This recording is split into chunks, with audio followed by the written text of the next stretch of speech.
Young tiger NTR ఇప్పుడు అమెరికాలో జరుగుతున్న బియాండ్ ఫెస్టివల్ కు సతీ సమేతంగా హాజరైండంట.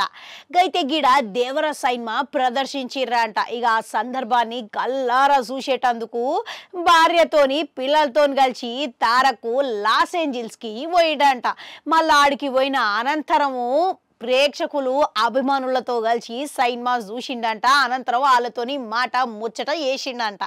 అయితే గిడ ప్రత్యేకించి ఓ జపాన్ అభిమానితోని ఇక ఆయన ప్రత్యేకంగా ఎంతో అభిమానంతోని చుట్టుపక్కల ఎంత అయోమయం ఉన్నా కానీ గందరగోళం నడుస్తున్నా కానీ ఆయన చాలా ఓపికగా మాట్లాడిర్రంట. ఇక చూసిర్రా. అయితే గిడ అసలు ముచ్చట ఏంది అనంటే ఇక అభిమాని తారక్ని జపాన్లా మీకోసం చాలా మంది ఎదురు చూస్తున్నారు, మీరు రావాలి అని కోరినట్లున్నది. అందుకనే ఈ సందర్భంగా నేను జపాన్కి తప్పకుండా వస్తా అని తారకిగా ఆ జపాన్ మహిళా అభిమానితోని మాటిచ్చినట్టు కనబడతానే ఉన్నది. అయితే గీడ అసలు ముచ్చట ఏందనంటే ఈ క్రమంలోనే ఈమె తారక్ని కలిసేటందుకు ఎంతో ప్రయత్నించిందంట.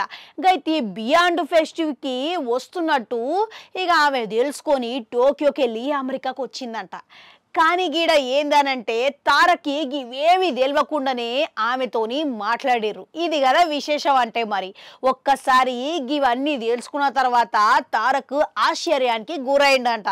ఇక చూసిర్రా, అది సంగతి.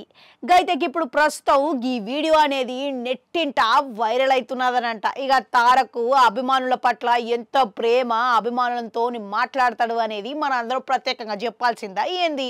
ఎప్పటికప్పుడు చూస్తూనే ఉంటామాయే. ఇక అభిమానుల పట్ల ఆయన మస్తుగా చాలా జాగ్రత్తలు అనేవి సూచిస్తుంటాడు. ఇక ఆయన సైన్మా ఫంక్షన్లకు ఎవరైనా అభిమానులు వచ్చినా కానీ వాళ్ళైతే జాగ్రత్తగా ఇంటికి చేరుకోవాలని ముందుగానే చెప్తా ఉంటాడు. ఇక మళ్ళీ ఏ హీరో మాత్రం ఇంతటి జాగ్రత్తలు తీసుకుంటారు చెప్పురి. గంతేకాదు సామాన్య ప్రజలకు సహాయక కార్యక్రమాలు ఇట్లా చేస్తూ ఉంటాడంట. ఇక మళ్ళా మీరు ఇట్లా ఏమంటారు చెప్పురి. ఇక మీకు ఇష్టమైన హీరోలల్లా ఇంకా తారకుతోని పోల్చుకుంటే ఎసువంటివి మీకు తేడాలు కనిపిస్తాయి అనేది ఊహించి కామెంట్లలో కామెంట్ పెట్టురి. అట్లనే గంట ఉంటే అది కూడా నొక్కురి. మళ్ళొస్తా.